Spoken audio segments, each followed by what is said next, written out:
Bismillahirrahmanirrahim. Assalamualaikum warahmatullahi wabarakatuh.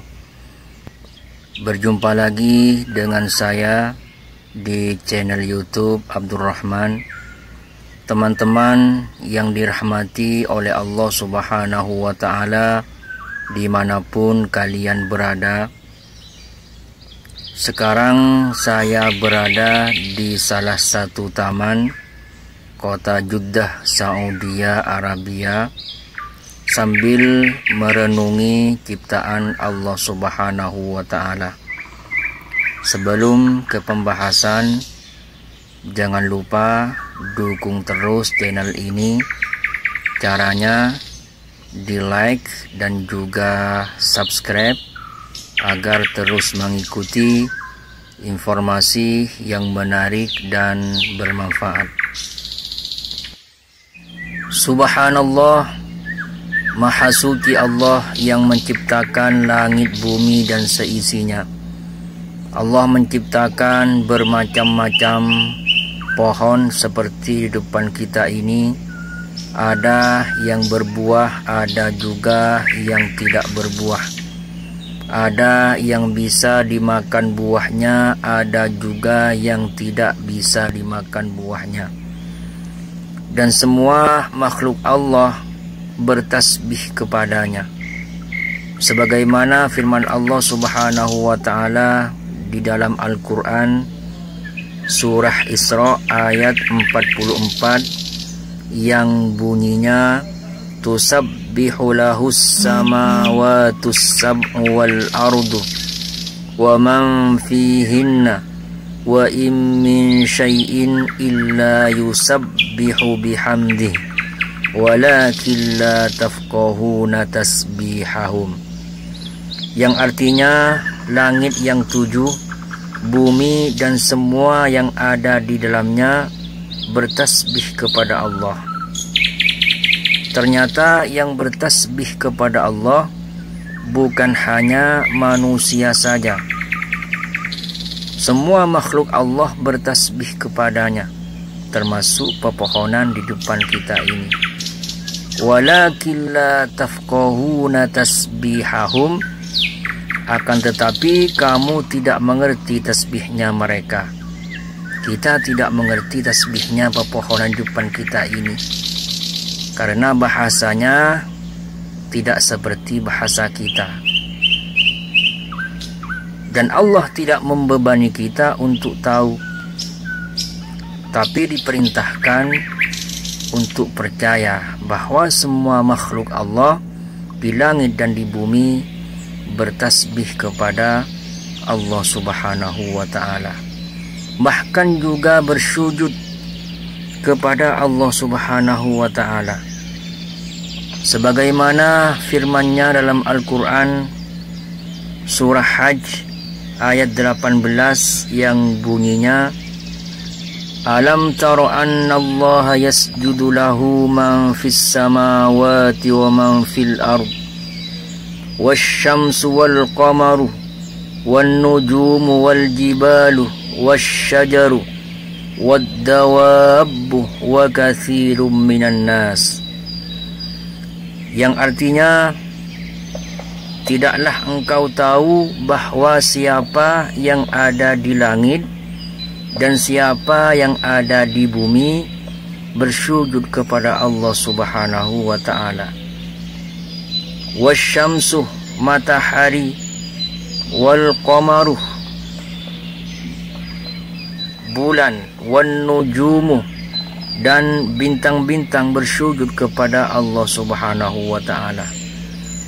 Wal jibalu, gunung-gunung, wasyajaru, pepohonan, wad dawabu, dan hewan yang melata juga bersujud kepada Allah Subhanahu wa Ta'ala. Wa katsirum minan nas, dan kebanyakan dari manusia. Kalau Allah berkata kebanyakan dari manusia, berarti ada manusia yang tidak mau bersujud kepada Allah Subhanahu wa Ta'ala. Padahal Allah sudah kasih fasilitas yang serba mencukupi di atas muka bumi ini. Maka dari itu, waktu bekerja, marilah kita bekerja untuk menghidupi diri juga keluarga. Waktu sujud, tinggalkan dulu pekerjaan kita untuk bersujud kepada Allah Subhanahu wa ta'ala. Allah tidak melarang hambanya untuk bekerja, tapi jangan meninggalkan sujud kepadanya. Sebagaimana Allah Subhanahu wa ta'ala telah berfirman dalam Al-Quran surah Jumat ayat 10 yang bunyinya, فَإِذَا قُضِيَتِ الصَّلَاةُ فَانْتَشِرُوا فِي الْأَرْضِ وَابْتَغُوا مِنْ فَضْلِ اللَّهِ وَاذْكُرُوا اللَّهَ كَثِيرًا لَعَلَّكُمْ تُفْلِحُونَ. Yang artinya, apabila sholat telah dilaksanakan, فَانْتَشِرُوا فِي الْأَرْضِ, maka bertebaranlah kamu di bumi. Wabtaghu min fadlillahi, carilah karunia Allah. Wadhkurullaha katsiran la'allakum tuflihun, dan ingatlah Allah banyak-banyak agar kamu beruntung. Kalau kita sudah melaksanakan sholat 5 waktu, maka marilah kita mencari rezeki Allah untuk menghidupi diri dan juga menghidupi keluarga. Waktu sujud, tinggalkan dulu pekerjaan kita untuk bersujud menyembah kepada Allah Subhanahu wa ta'ala.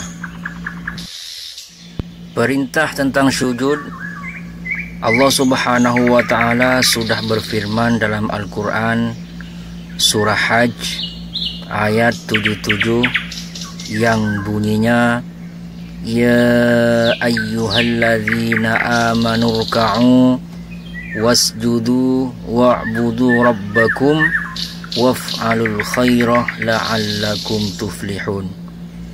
Wahai orang yang beriman, rukuklah, sujudlah, dan sembahlah Tuhanmu, dan berbuatlah kebaikan agar kamu beruntung.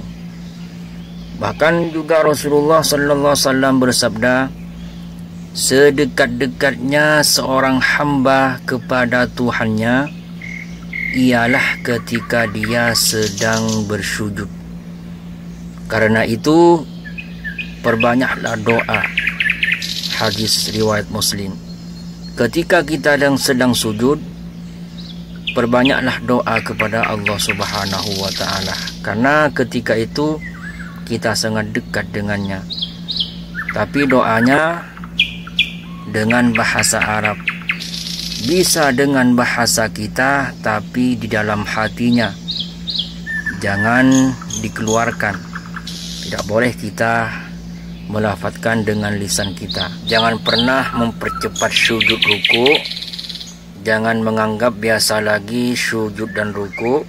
Hayatilah, nikmatilah, rasakanlah saat-saat sujud ruku itu kita sedang berhadapan dengan Allah Subhanahu wa ta'ala yang menguasai, yang mengatur, yang menghidupkan, yang mematikan, yang menatap, yang mendengar kita saat-saat sujud ruku di hadapannya. Semoga bermanfaat bagi teman-teman semua. Assalamualaikum warahmatullahi wabarakatuh.